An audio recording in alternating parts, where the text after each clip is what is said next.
मेरा नाम कमला है। मेरा पोस्ट ग्रेजुएशन हुआ था।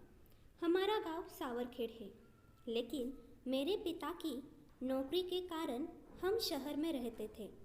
हमारी दादी और मेरे चचेरे चाचा गांव के पास रहते थे।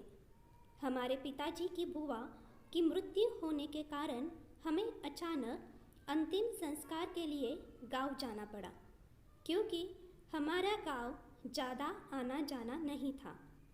लेकिन गांव जाने के बाद हम दादी से मिल सकते हैं, इसलिए हम सभी गांव चले गए। जब हम वहां गए तो रोना धोना चल रहा था। सारे रिश्तेदार इकट्ठे हो गए थे, लेकिन सभी लोग उस गांव में मृत व्यक्ति को नहलाने वाले एक शख्स रमा का इंतज़ार कर रहे थे। मैंने अपने चचेरे भाई से पूछा कि यह रमा कौन है। मेरी बहन ने कहा, रमा मरे हुए व्यक्ति को नहलाती है। रमा जिस घर के मृत व्यक्ति को नहलाती है, वह मृत व्यक्ति का घर अमीर हो जाता है। अब देखो इन लोगों का घर कल कैसे अमीर हो जाता है। मैं शिक्षित थी, इसलिए मुझे ऐसी अजीब बात पर हंसी आई। बहन ने कहा, हंसो मत। इसी बीच अचानक वहाँ रमा आ गई। जब मैंने उसे देखा तो वह 55 से 60 साल की एक स्मार्ट महिला लग रही थी। मृत व्यक्ति को नहलाते समय रमा ने सभी को बाहर निकाला और वह अंदर अकेली ही मृतक को नहलाने गई। नहलाने के बाद वह बाहर आई। जब मैं घर आई तब मैंने दादी से रमा के बारे में पूछा। दादी ने कहा, रमा जिस घर के मृत व्यक्ति को नहलाती है, वह घर कुछ ही दिनों में अमीर हो जाता है। दादी बोली, अब यह घर भी अमीर हो जाएगा। अब देखते हैं कल क्या होता है। मुझे गांव का माहौल बहुत पसंद था। मुझे फोटोग्राफी का शौक था। मैं अपने चचेरे भाइयों के साथ खेत में जाती थी और प्रकृति की तस्वीरें लेती थी। मेरे माता पिता हमें छोड़कर शहर वापस चले गए। अगली सुबह मैं चली गई अपनी बहन के साथ गांव में घूमने के लिए। मैंने सामने से उसी महिला को आते देखा जिसने कल मृत्यु व्यक्ति को नहलाया था। मैंने अपनी बहन से इसके बारे में पूछा कि वह सुबह यहाँ क्या करती है। मेरी बहन ने कहा कि किसी को भी पता नहीं कि वह कहाँ जाती है और वह क्या करती है, लेकिन उसे हमेशा इस बात का अंदाज़ा रहता है कि गांव में किसकी मृत्यु होने वाली है। अब यह एक सप्ताह के भीतर हो गया। मेरी बहन की बातें सच थी। मेरे पिता का घर अमीर हो गया। यह रातों रात हुआ और किसी को पता नहीं चला। उनके पास इतना पैसा कहाँ से आया, मुझे यकीन नहीं हो रहा। पैसा अचानक किसी के पास नहीं आता। ज़रूर इसके पीछे कोई राज होगा। लोगों ने यह नहीं बताया कि उनके पास इतना पैसा कहाँ से आया। लोगों ने कहा कि अगर हम बता दें तो यह दौलत हमसे चली जाएगी। उस दिन से रमा गांव में नज़र नहीं आई। एक दिन मैं सुबह खेत में फ़ोटो खींच रही थी। तभी मैंने देखा कि एक औरत अपना चेहरा छिपाते हुए गांव की ओर जा रही है। मुझे आश्चर्य हुआ कि वह रमा थी, क्योंकि वह अपने आप को छुपाते हुए जा रही थी और उसे डर था कि कोई उसे देख ना ले। मैंने बहन से पूछा तो उसने कहा कि रमा को पहले से पता होता है कि आज इस गांव में किसी की मृत्यु होने वाली है और वह कुछ कहने से पहले मृत व्यक्ति को स्नान कराने आती है। मैंने मना कर दिया और कहा कि यह कैसे संभव है, कौन जान सकता है। और कुछ ही देर में सुनने को मिला कि शांताबाई की मृत्यु हो गई, जो कुछ दिनों तक अस्पताल में थी। लेकिन सब कुछ मेरी आंखों के सामने हो रहा था। मैं आश्चर्यचकित थी। मेरी दादी, उसने कहा कि वह रमा है, वह एक ईमानदार महिला है, उस पर संदेह करने की गलती मत करो। मैं अपनी दादी को कैसे समझाऊं कि आप लोग बहुत सीधे साधे लोग हैं। आप किसी की भी बात पर तुरंत विश्वास कर लेते। और एक बार फिर से रमा गायब हो गई। किसी को नहीं पता था कि वह कहाँ जा रही है और कहाँ से आ रही है। वह इस गांव की रहने वाली नहीं थी, वह पड़ोस के गांव में रहती थी। गांव के सभी बूढ़े लोगों पर उसकी नज़र थी, मानो कि वह उनके मरने का इंतज़ार कर रही हो। मुझे यकीन नहीं हुआ, लेकिन दोनों बार मैंने अपनी आंखों से देखा कि अंतिम संस्कार के एक हफ्ते के भीतर उनके परिवार वालों को उनके दरवाजे पर 2 लाख रुपए का चेक मिला। कुछ ही दिनों में उनके घर के हालात बदल गए और यह सब रमा की बदौलत थी। एक दिन मेरे चाचा और मैं गांव के बाहर के अस्पताल में गए थे। दादी की तबीयत बहुत खराब थी, उसे अस्पताल में एडमिट किया गया था। वहाँ हमने रमा को एक लैब में किसी से बात करते देखा। उस समय मेरे पास सोचने के लिए पर्याप्त समय नहीं था। मुझे दादी पर ध्यान देना था। मेरा काम हो जाने के बाद मुझे रमा का ख्याल आया। मैंने रमा को इधर उधर खोजा, लेकिन वह मुझे कहीं नहीं दिखी। दादी को जनरल वार्ड में शिफ्ट कर दिया गया। शाम को चाचा ने मुझसे कहा कि तुम चाची के साथ घर जाओ। मैं और चाची घर जाने के लिए निकले। मैंने कमला को फिर से देखा, सोचा कि वह अस्पताल में किसी से मिलने आई होगी, लेकिन दूसरे दिन उसे फिर अस्पताल में देखकर मैं चौंक गई। जब मैंने एक नर्स से पूछा तो उसने कहा कि रमा यहाँ सुपरवाइज़र का काम करती है। उसका अस्पताल के में काम करना, यह बात बेशक गांव में कोई नहीं जानता था। मैंने उसे एक पुरुष से बात करते हुए सुना। वह कह रही थी कि अब मुझे उसके स्नान की व्यवस्था करने के लिए गांव जाने दो। अब मुझे सब कुछ समझ में आ गया है कि उसे अस्पताल में खबर मिलती है वह मृत्यु के बारे में, और गांव के लोगों को लगता है कि रमा आज गांव में आई है, निश्चित रूप से कोई मरने वाला है।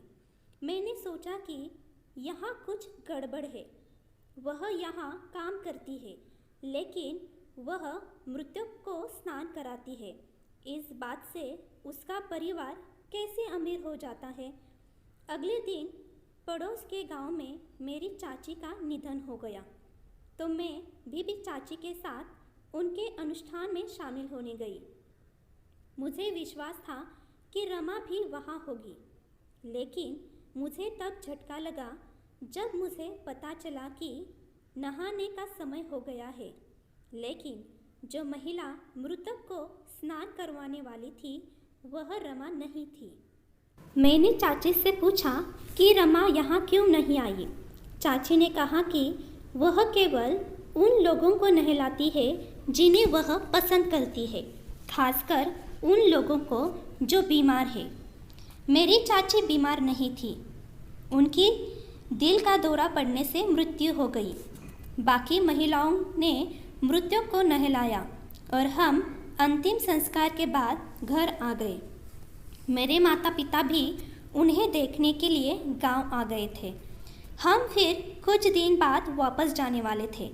मैं रमा के बारे में पता चलने से पहले वहां से जाना नहीं चाहती थी, लेकिन गर्मियों की छुट्टियां ख़त्म होने वाली थी। मैं अनिच्छा से अपने माता पिता के साथ शहर चली गई। मैं अपने कॉलेज में व्यस्त हो गई। धीरे धीरे रमा के बारे में सब कुछ मेरे दिमाग से निकल गया। सब कुछ ठीक चल रहा था। मैंने सोचा भी नहीं था कि मैं ऐसा करूँगी। फिर से गांव जाने का मौका मिला। अचानक खबर आई। अचानक मेरी दादी की बीमारी के कारण मृत्यु हो गई। हम सभी अंतिम संस्कार के लिए गांव आए थे। अब मैं इस मौके को खोना नहीं चाहती थी। यह तो हमारा घर था, इसलिए मैं यह मौका नहीं छोड़ना चाहती थी। किसी ने रमा को स्नान कराने के लिए बुलाया। मैं दौड़ कर गई और उस कमरे में कैमरा फिट किया। कमरे में छोटा सा कैमरा फिट किया जहां मृतक को स्नान किया जाता है। रमा ने सबको दूर करके कमरे का दरवाज़ा बंद कर दिया। आधे घंटे में उसने मृतक को नहलाया और अंतिम संस्कार किया और कुछ देर बाद मैंने कमरे में का कैमरा निकाल लिया। मुझे पता था कि उसके नहाने का वीडियो बनाना अच्छी बात नहीं है, लेकिन मैं सच्चाई जानना चाहती थी। अब इस वीडियो में यह स्पष्ट था कि उस घर में क्या खास है या नहीं। लोग अमीर हो जाते हैं, इसका मृतक को नहलाने से क्या संबंध है। मुझे इस बात की खुशी थी कि अब मुझे पता चल जाएगा, लेकिन मैंने वीडियो देखना शुरू किया। लेकिन बार बार देखने के बाद भी उसमें कुछ भी अलग या फिर संदेहजनक बात नहीं थी। मेरा मन नहीं मान रहा था। कुछ तो बात थी जो नज़र नहीं आ रही थी। मैंने फिर से एक बार वीडियो देखा। फिर मुझे एहसास हुआ कि माजरा क्या है। मैंने अपनी चचेरी बहन से पूछा कि क्या दादी बीमार थी। उन्होंने हाँ कहा। सीने में हल्का दर्द होने के कारण उन्हें अस्पताल में भर्ती किया गया था। 3-4 दिन रुकने से कोई फर्क नहीं पड़ा। आखिरकार उनकी मौत हो गई। मैंने आश्चर्य से उनसे पूछा, क्या दादी का कोई ऑपरेशन हुआ था?